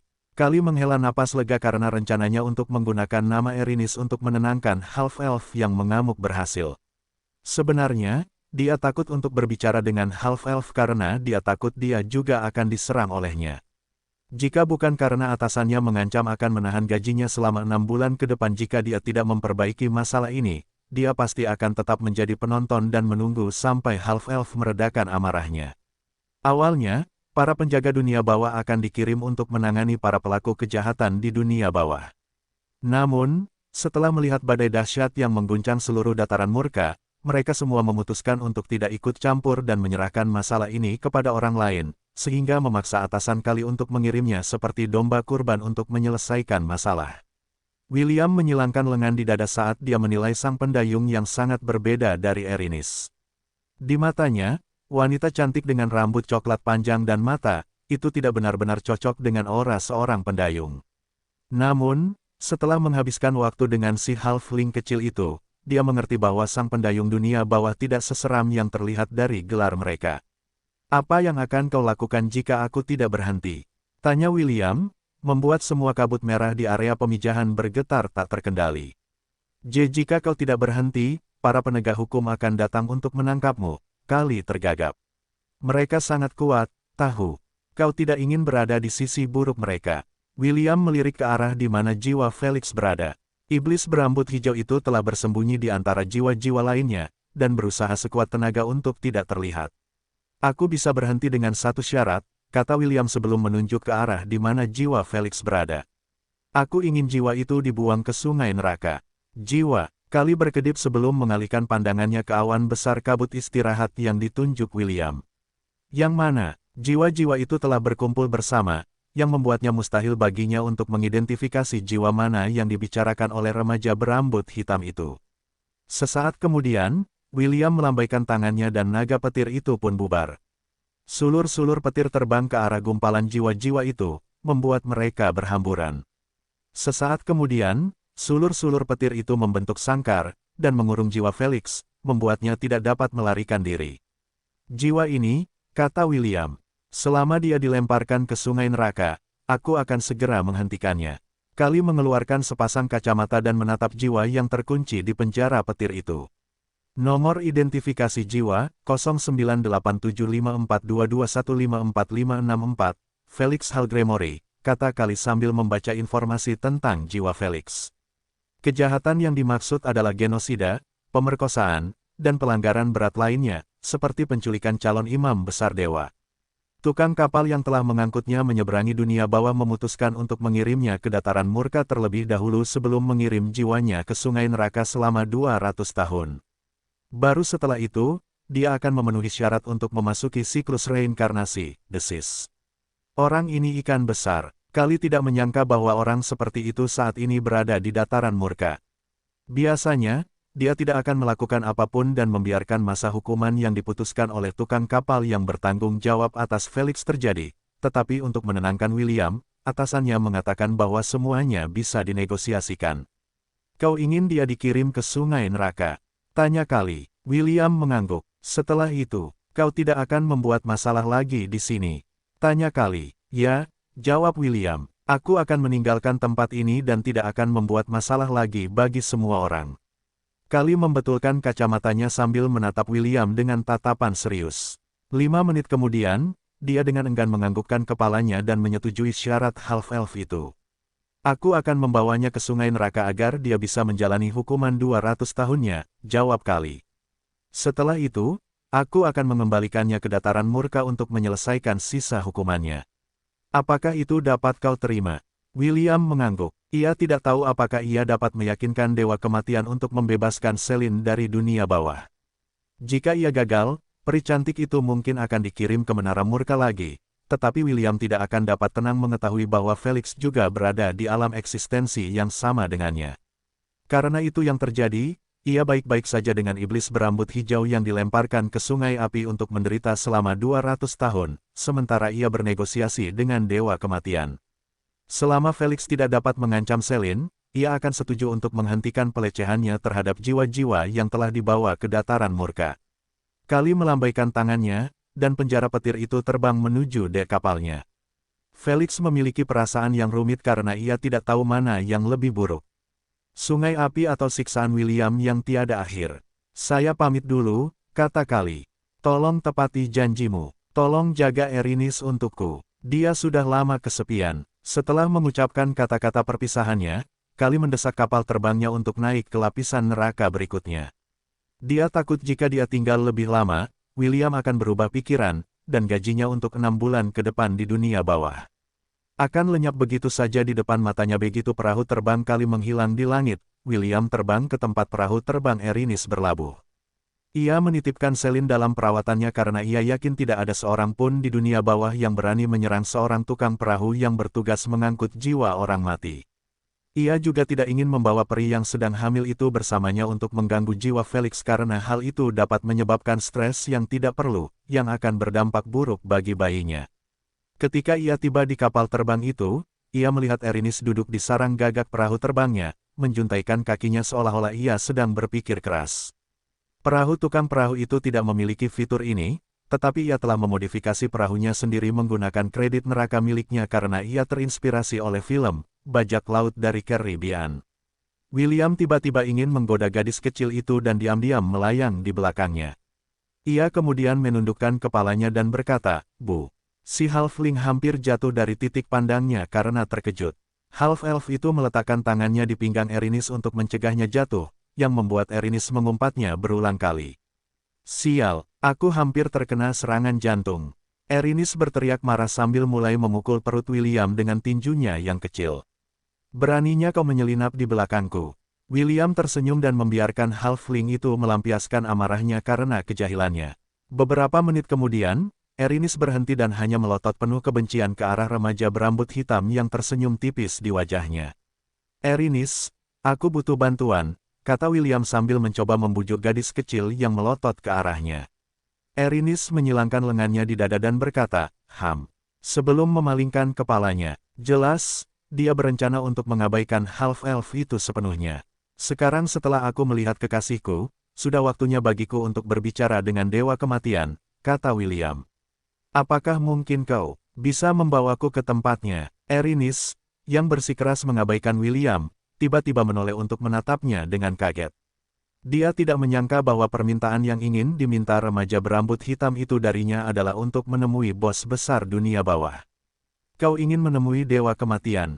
"Ya, bisakah kau membawaku kepadanya?" Erinis tidak tahu bagaimana menjawabnya karena permintaan William begitu tiba-tiba. Sebagian dirinya ingin membawanya ke tempat itu, tetapi sebagian dirinya yang lain tidak ingin melakukannya. Sederhananya, dia takut menemui bos besar dunia bawah karena dia mungkin akan dihukum karena membawa William menemuinya. Petik 2. "Mengapa kau ingin menemuinya?" tanya Erinis. Meskipun dia sudah memiliki gambaran tentang apa jawaban William, dia tetap perlu bertanya untuk berjaga-jaga jika tebakannya salah.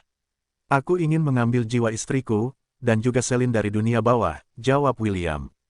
"Aku ingin membawa mereka kembali bersamaku ke dunia permukaan." Erinis hanya berdiri dan melirik William dengan ekspresi sedih di wajahnya. Rasanya seolah-olah sebagian jiwanya telah meninggalkan tubuhnya setelah mendengar jawabannya, membuatnya merasa pingsan. Erinis, ada apa? Tanya William. Kau tampak pucat. Kau baik-baik saja. Erinis kemudian mencoba berbicara, tetapi tidak ada kata yang keluar dari mulutnya.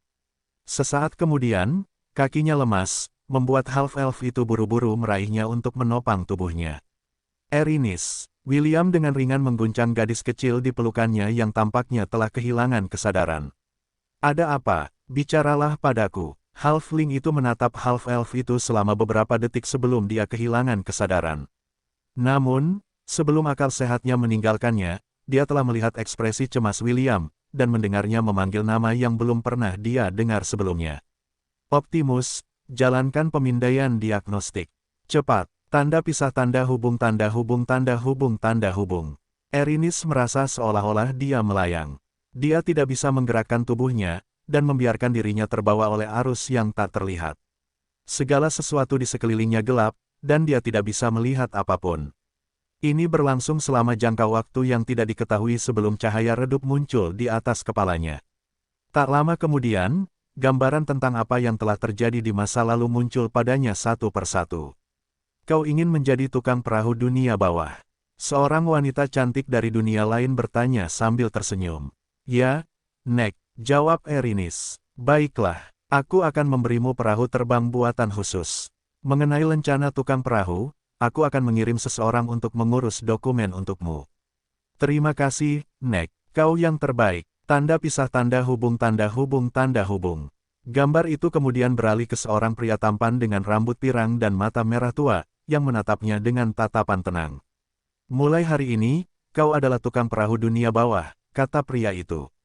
Lakukan tugasmu dengan baik, ya, Tuan. Tanda pisah tanda hubung tanda hubung. Apa kau sudah mendengar berita terbaru? Sepertinya ada orang hidup yang entah bagaimana telah memasuki dunia bawah, kata kali seperti seorang bibi yang baru saja menemukan gosip yang sangat menarik. Benarkah? Apa yang harus kulakukan? Seorang tukang perahu bertanya dengan cemas. Saya seharusnya bertugas hari ini. Bagaimana jika orang yang masih hidup itu menyerang saya? Saya sangat takut. Erinis, yang baru saja memasuki ruang tunggu tukang perahu, mendengar berita ini dan segera berjalan ke arah rekan-rekannya dengan gembira. Benarkah, seseorang yang masih hidup telah muncul di dunia bawah? Tanya Erinis. Ya, jawab kali. Ini datang dari sumber yang dapat dipercaya. Saya tidak mungkin salah. Kalau begitu, karena Anda tidak ingin pergi, bisakah saya menggantikan Anda? Erinis bertanya kepada tukang perahu yang seharusnya mengangkut jiwa-jiwa pada hari itu. Setelah aku membawa orang yang masih hidup itu menjauh dari pelabuhan, kau bisa mengangkut jiwa-jiwa lainnya setelahnya. Kau akan melakukannya. Terima kasih. Kau benar-benar penyelamat, Erinis. Jangan sebut-sebut. Itulah gunanya teman, kan? Tanda pisah tanda hubung tanda hubung tanda hubung tanda hubung tanda hubung tanda hubung. Hah, mengenakan seragam tukang perahu sangat melelahkan, kata Erinis sambil melepaskan jubahnya. Hei, kau manusia hidup, kan? Bagaimana kau bisa masuk ke sini? Ada apa? Erinis mengerjap bingung. Apa ada yang salah dengan wajahku? Tidak, jawab William setelah pulih dari keterkejutannya. Aku hanya tidak menyangka tukang perahu akan menjadi seseorang semanis dirimu. Tanda pisah tanda hubung tanda hubung tanda hubung tanda hubung. Lebih banyak kenangan muncul di sekelilingnya seperti bintang, membentuk rasi bintang. Lalu, itu terjadi. Sebuah suara yang familiar dan penuh kekhawatiran memanggilnya dari balik surga. Erinis. Hei, bangun, Erinis. Si halfling itu kemudian perlahan mengangkat tangannya ke langit yang gelap, sementara air mata mengalir di sisi wajahnya. Tiba-tiba, angin sepoi-sepoi bertiup ke arahnya, membawa tubuhnya ke atas. Konstelasi kenangan yang muncul di atasnya kini menyatu, membentuk cahaya kemasan. Ia mendapati dirinya terbang menuju cahaya itu, ke suara yang dikenalnya yang memanggil namanya berulang kali, membuat air mata mengalir di sisi wajahnya. Tanda pisah tanda hubung tanda hubung. William melirik gadis kecil berambut pirang panjang, yang terbaring di tempat tidur. Rambutnya tersebar di spray putih seperti air terjun. Wajahnya yang sangat pucat tidak mengurangi kecantikannya yang seperti boneka, yang tampaknya dipahat oleh para dewa itu sendiri. Namun, Half-elf itu bisa merasakan hatinya sakit setelah melihat air mata yang mengalir di sisi wajahnya, tidak tahu apakah Erinis sedang bermimpi buruk atau tidak. Satu-satunya hal yang bisa ia lakukan adalah memanggilnya, sambil memegang tangannya. Sementara ia bingung tentang apa yang harus dilakukan, ia melihat bulu mata Erinis bergetar sebentar. Sesaat kemudian, bulu matanya terbuka. Matanya yang berlinang air mata, yang sebiru langit, menatap langsung ke mata William sendiri.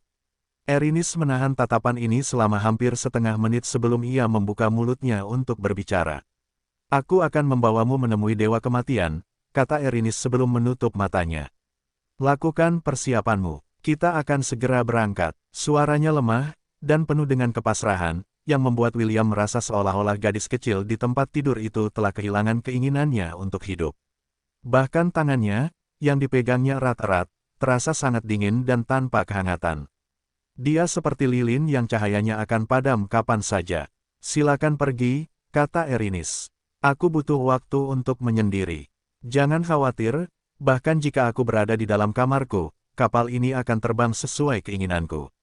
Perjalanan akan memakan waktu paling lama 5 hingga 6 hari jika tidak ada insiden, seperti yang terakhir terjadi. Yakinlah, aku akan membawamu menemui Dewa Kematian, jadi, kumohon, tinggalkan aku sendiri untuk sementara waktu. William tidak ingin pergi karena khawatir, tetapi kata-kata Erinis tegas, menyuruhnya meninggalkannya sendirian. Tanpa pilihan lain, William mengikuti keinginannya dan meninggalkannya sendirian. Namun, sebelum pergi, dia mencium keningnya dan menyelimutinya. Begitu William akhirnya meninggalkan kamarnya, Erinis mengangkat kedua tangannya untuk menutupi wajahnya dan menangis. Dia tidak menahan diri saat tubuhnya gemetar dengan setiap isakan yang keluar dari bibirnya. Dia tahu bahwa saat ini akan tiba cepat atau lambat, tetapi dia tetap mengambil risiko itu ke dalam ketidakpastian. Sama seperti putri duyung kecil yang tidak dapat memperoleh happily ever after, Erinis menguatkan dirinya untuk kembali ke cara lamanya sebelum dia bertemu William. Dongeng, itu akan segera berakhir, dan perasaannya akan hilang, sama seperti putri duyung kecil yang berubah menjadi buih laut setelah dia gagal menikahi pangerannya. Perahu terbang Erinis berlayar mulus menuju lapisan ke-10 dunia bawah, menggunakan jalur eksklusif yang hanya terbuka untuk sang pengangkut dunia bawah. Selama perjalanan, Erinis mengurung diri di dalam kamarnya. Dia tidak keluar meskipun William telah berulang kali memanggilnya. Si halfling hanya akan mengatakan bahwa remaja berambut hitam itu tidak boleh mengganggunya karena menavigasi perahu membutuhkan seluruh konsentrasinya, sehingga William tidak punya pilihan lain selain meninggalkannya sendirian. Pengaturan ini berlanjut hingga akhirnya mereka tiba di lapisan terakhir dunia bawah, yang disebut Aetherius. Banyak jiwa ingin mencapai lapisan paling atas ini karena di sanalah terdapat gerbang yang mengarah langsung ke Padang Elysian. Padang Elysian, atau singkatnya Elysium, adalah tempat peristirahatan terakhir para pahlawan dan individu berbudi luhur yang telah memberikan kontribusi besar bagi dunia saat mereka masih hidup. Ini adalah surga yang dijanjikan, yang setara dengan surga, dan tujuan yang ingin dicapai oleh setiap orang di dunia bawah. Perahu terbang Erinis langsung menuju pelabuhan, dan parkir di salah satu tempat kosong yang disediakan untuk sang pengangkut dunia bawah. Kita sudah sampai, suara lelah Erinis terdengar di telinga William. Sesaat kemudian, pintu kamar Erinis terbuka dan gadis kecil itu, yang sudah 6 hari tidak ia lihat muncul dengan lingkaran hitam di bawah matanya. William segera berjalan mendekatinya untuk berjongkok guna melihat apakah dia baik-baik saja, tetapi Erinis hanya menggelengkan kepalanya dan mencegah William menyentuhnya. Ini Aetherius, jawab Erinis. Lingkaran ke-10 dunia bawah, dan gerbang yang mengarah ke Padang Elysian. Jika kau ingin berbicara dengan Dewa Kematian, kau akan menemukannya di kastil di sana. Erinis menunjuk ke kastil yang menjulang tinggi di kejauhan yang tampaknya terinspirasi oleh film horor. Kau harus pergi sekarang, kata Erinis sebelum berbalik untuk kembali ke kabinnya. Aku lelah, dan aku akan beristirahat. Tolong bantu aku dan jangan ganggu aku. Aku belum tidur selama 6 hari terakhir perjalanan kita. Selamat tinggal, Will. Semoga kau menemukan kebahagiaan yang kau cari di dunia bawah. Sesaat kemudian, pintu kabin tertutup rapat, meninggalkan half-elf itu menatapnya dengan ekspresi rumit di wajahnya. Dia bisa tahu bahwa Erinis benar-benar kelelahan, tetapi selain itu, dia jelas menghindarinya. William tidak tahu apa yang terjadi antara gadis kecil itu dan kekasihnya, Celine.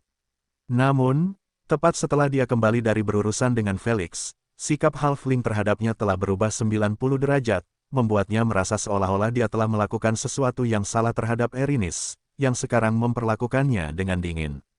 Celine mendesah dalam hati saat melihat Half-Elf yang masih menatap pintu kabin. Dia berbicara serius dengan Erinis saat William pergi, dan mengerti bahwa gadis kecil itu masih belum memahami perasaannya yang sebenarnya terhadap remaja berambut hitam yang tampak begitu kehilangan arah saat itu. Petik 2. Ayo pergi, Will, kata Celine sambil melingkarkan lengannya di belakang William, memeluknya. Biarkan dia beristirahat. Dia pantas mendapatkannya. William tidak menjawab dan tetap terpaku di tempat selama 2 menit sebelum menganggukkan kepalanya dengan enggan. Dia kemudian menggendong Celine dengan gendongan putri sebelum terbang ke arah istana suram di kejauhan. Selamat tinggal, Will, gumam Erinis sambil menatap pangeran kegelapan yang sedang menggendong kekasihnya untuk bertemu dengan dewa kematian. Ini selamat tinggal, Erinis mendesah. Sebelum berbaring di tempat tidurnya untuk tidur, dia telah banyak berpikir selama 6 hari terakhir. Selama waktu itu, dia telah menguatkan dirinya untuk berpisah dengan William. Inilah sebabnya dia dengan tegas menolak sentuhannya ketika William datang untuk memeriksa kondisinya. Si Halfling tahu bahwa semakin lama ia memikirkan topik itu, ia akan semakin sedih. Itulah sebabnya ia meminum ramuan penekan jantung sebelum meninggalkan kamarnya, agar emosinya dapat ditekan, mencegahnya merasakan apapun selama 1 jam. Jika bukan karena ramuan itu, ia mungkin akan menangis dan memeluk William sambil menangis. Ia akan meratap dalam pelukannya, mengatakan kepadanya untuk tidak meninggalkannya. Namun, Erinis tidak dapat melakukan itu. Ia tidak bisa bersikap egois. Ia bukanlah tokoh utama wanita dalam cerita itu, dan hanya karakter pendukung. Karena perannya telah berakhir, ia seharusnya membungkuk dan meninggalkan panggung dengan tenang, membiarkan aktor utama bersinar dalam sorotan. Aku lelah, gerutu Erinis. Akhirnya, semuanya berakhir. Begitu kata-kata itu keluar dari bibir si Halfling, ia tertidur lelap tanpa mimpi. Tidak tahu kapan ia akan bangun lagi. Tanda pisah tanda hubung tanda hubung tanda hubung tanda hubung tanda hubung. 1 jam kemudian, William tiba di istana dunia bawah. Karena dia menggendong Celine, dia tidak berjalan terlalu cepat karena dia mungkin merasa tidak nyaman selama perjalanan.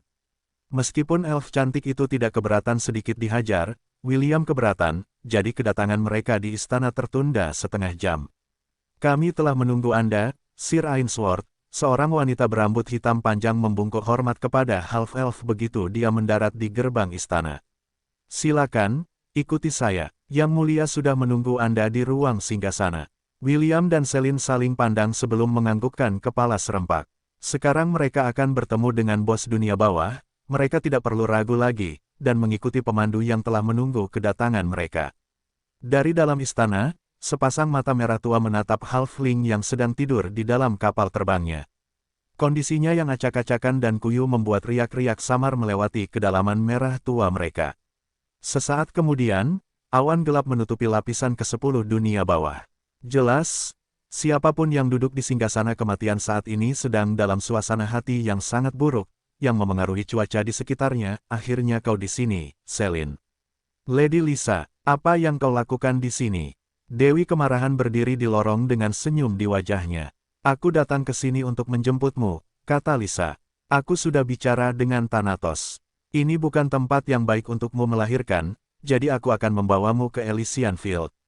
Tetapi, ini terlalu tiba-tiba, jawab Celine. Meskipun dia senang bahwa Dewi Pelindungnya telah muncul untuk memastikan kehamilannya tidak akan bermasalah, dia telah dipertemukan kembali dengan William, membuatnya merasa enggan untuk meninggalkannya. Aku tahu ini tiba-tiba, tetapi kau harus pergi cepat atau lambat, kata Lisa. Aku tahu ini terlalu berat untuk diterima sekaligus, jadi aku akan membiarkanmu mengucapkan selamat tinggal padanya. Mengapa kita tidak pergi ke area penerimaan tamu untuk saat ini? Mereka telah menyiapkannya untuk kedatanganmu. Wanita berambut hitam yang sebelumnya memandu William dan Celine menundukkan kepalanya, dan memberi isyarat, silakan ikuti aku, tanpa memberi ruang untuk negosiasi. Setelah tiba di ruang penerima tamu, Dewi Lisa merasa seperti di rumah sendiri dan menyeruput tehnya seolah-olah dialah pemilik tempat itu. Teruskan, kata Lisa sambil menatap half-elf dan elf cantik di sampingnya. Perlakukan aku seolah-olah aku tidak ada di sini. Jangan ragu untuk meluangkan waktu sebanyak yang kalian butuhkan untuk mengucapkan selamat tinggal satu sama lain. Petik 2 titik titik titik petik 2. Petik 2 titik titik titik petik 2. William dan Celine sama-sama kehilangan kata-kata, tetapi satu hal mengarah ke hal lain dan, sebelum mereka menyadarinya, waktu bagi mereka untuk berpisah lagi telah tiba. Mereka berdua telah tinggal di ruangan yang sama selama 6 hari terakhir saat mereka melakukan perjalanan menuju lingkaran ke-10 dunia bawah dan telah membicarakan banyak hal. William telah menceritakan kepadanya semua yang telah terjadi sejak mereka dibawa pergi oleh Dewa Kematian, dan Celine juga telah menceritakan kepadanya tentang semua hal yang telah dialaminya di dunia bawah. Bahkan bisa dikatakan, selama 6 hari terakhir, mereka telah mengungkapkan hampir semua hal yang ingin mereka sampaikan satu sama lain, kecuali kata perpisahan. Pada akhirnya, Celine lah yang mencairkan suasana dan mendekap wajah William. Ia kemudian memberinya ciuman yang panjang dan penuh gairah, membuatnya merasakan semua emosi yang ada di dalam hatinya saat itu. Tentu saja, William membalas ciumannya, dan membuat Celine merasakan luapan perasaannya terhadapnya. Mereka berciuman, dan berciuman lagi, membuat bahkan Dewi Kemarahan merasa seolah-olah menjadi orang ketiga adalah ide yang sangat buruk. Setelah keduanya berciuman untuk kesekian kalinya, Lisa tidak dapat menahannya lagi, dan meninggalkan ruangan sebelum ia mulai memuntahkan gula. Ketika Dewi akhirnya pergi, William dan Celine berhenti berciuman dan saling menatap dengan tatapan penuh kasih sayang. "Aku berjanji akan melahirkan anak yang sehat," kata Celine. "Aku akan merawatnya sampai kau menyelesaikan urusanmu di Hestia. Pastikan tempat itu menjadi tempat di mana anak kita dapat tumbuh dengan damai dan bahagia. Tapi, jangan terlalu memaksakan diri, oke? Kalau sulit, kau bisa istirahat dulu. Aku akan menunggu dengan sabar sampai kau menerimaku kembali." William mengangguk sambil meremas tangan Celine pelan. "Aku akan berusaha sebaik mungkin untuk menyelesaikan masalah ini secepatnya," jawab William. "Aku tidak tega meninggalkanmu, Ashe, Sidonie, Morgana, dan Chiffon di dunia bawah untuk waktu yang lama. Kami percaya padamu, tapi, jangan membuat kami menunggu terlalu lama. Kami semua menantikan hari di mana kami bisa berada di sisimu, di bawah langit yang sama." William menarik Celine lebih dekat padanya, dan Celine menyandarkan kepalanya di bahunya. Meskipun Dewi Lisa telah memberitahu mereka bahwa mereka bisa meluangkan waktu untuk mengucapkan selamat tinggal satu sama lain, mereka juga tahu bahwa mereka tidak bisa menghabiskan sepanjang hari dalam pelukan satu sama lain. Dunia tidak akan berhenti berputar karena mereka, dan waktu pun tidak mau menunggu mereka. Karena itulah, mereka mengucapkan selamat tinggal terakhir mereka, dengan janji untuk bertemu lagi sesegera mungkin. "Tolong, jaga dia untukku, Yang Mulia," kata William sebelum menundukkan kepalanya dengan hormat kepada Dewi Pelindung Celine. "Tentu saja akan kulakukan," jawab Lisa. "Lain kali kalian bertemu, anak kalian pasti sudah lahir. Apakah kalian berdua sudah memutuskan nama untuk anak pertama kalian?" William dan Celine saling melirik sebelum menganggukkan kepala serempak. Mereka sudah sepakat tentang nama anak mereka, apakah laki-laki atau perempuan. William berharap agar Celine memiliki kehamilan yang lancar, dan anak mereka lahir dengan sehat. Dengan Dewi Lisa yang mengawasi Celine, Half-Elf itu yakin bahwa semuanya akan baik-baik saja. Meski begitu, ia tak kuasa menahan rasa cemas. Bagaimanapun, Celine akan segera melahirkan anak pertamanya.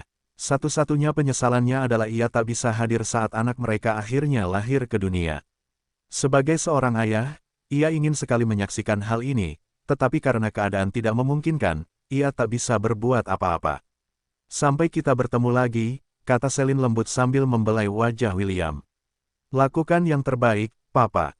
Aku dan anak kita akan selalu mendukungmu dimanapun kita berada." William mengangguk. Lisa tersenyum dan memegang tangan Celine. "William, izinkan aku memberimu sedikit nasihat," kata Lisa sebelum mendekat dan membisikkan sesuatu di telinga William. Perkataan sang dewi begitu samar, sehingga sang half-elf hampir tidak mendengarnya dengan jelas. "Saat kau meninggalkan dunia bawah, jangan menoleh ke belakang apapun yang terjadi," bisik Dewi Lisa. "Selama kau melakukannya, semua hal lainnya berada di area abu-abu." Dewi itu kemudian mengedipkan mata pada William sebelum melambaikan tangannya. Sesaat kemudian, sebuah portal emas muncul, mengarah ke surga yang dijanjikan, Elysium. Celine menatap William sekali lagi sebelum mengikuti dewinya ke dalam portal. Begitu peri cantik itu memasuki portal itu sepenuhnya, portal itu menghilang sepenuhnya, tidak meninggalkan apapun kecuali seorang peri setengah, yang masih mencoba memahami nasihat yang diberikan kepadanya oleh Dewi Kemarahan. William mendapati dirinya menatap gerbang raksasa dengan tengkorak putih di tengahnya.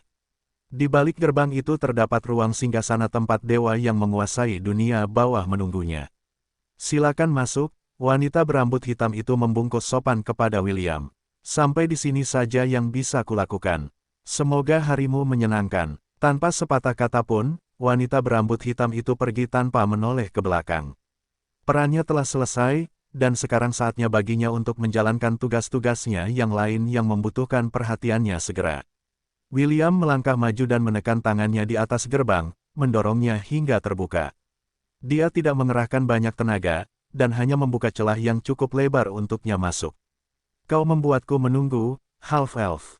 Sebuah suara dingin, yang tidak menunjukkan sedikit pun kehangatan, mencapai telinga William begitu dia melangkah masuk ke dalam ruang singgasana.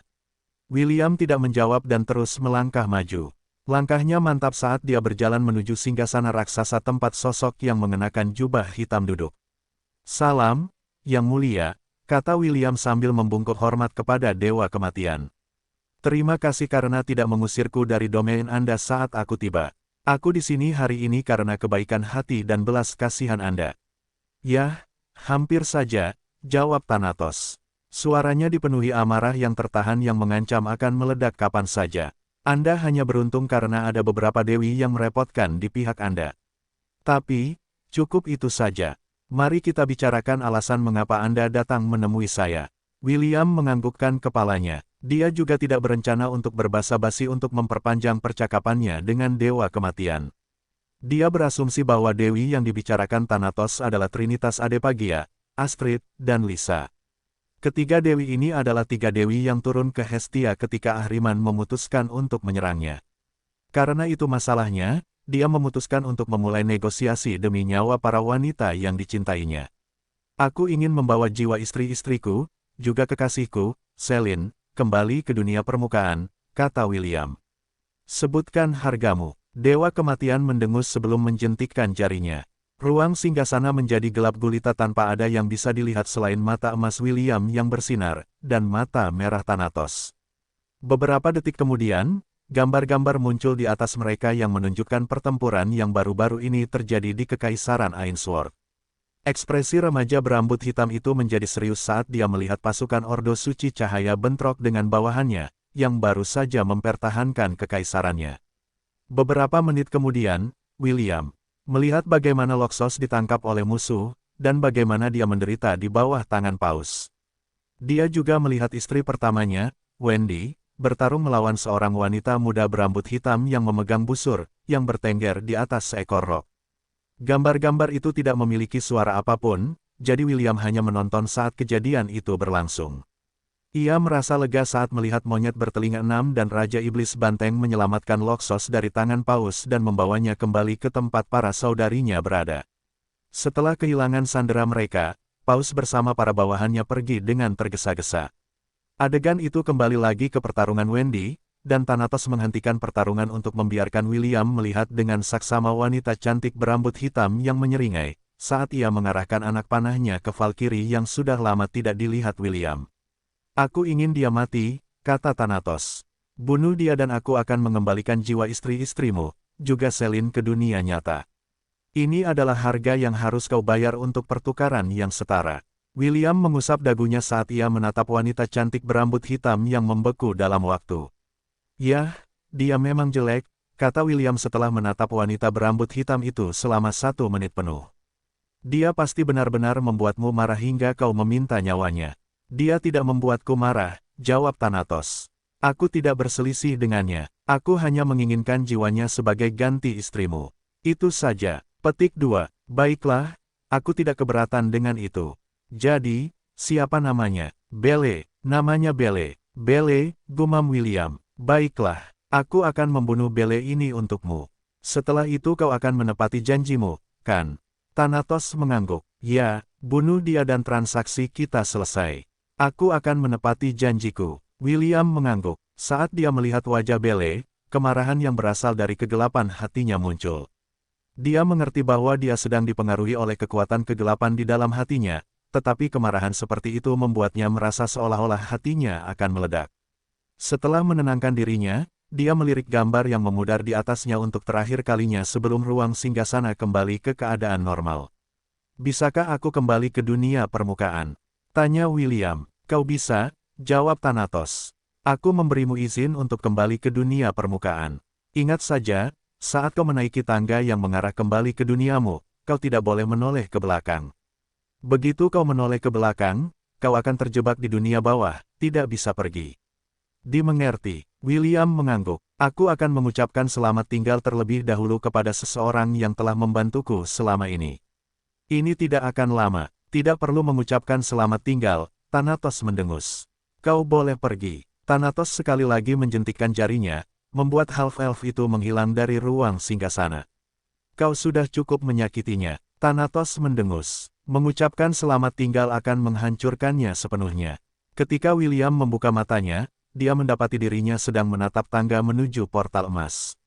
Ruang singgasana dan dewa kematian telah tiada, dan yang menggantikannya adalah keheningan yang menusuk tulang, membuat sang half-elf merasa getir karena ia tidak dapat mengucapkan selamat tinggal yang pantas kepada sang halfling yang telah menemaninya dalam perjalanannya melalui dunia bawah.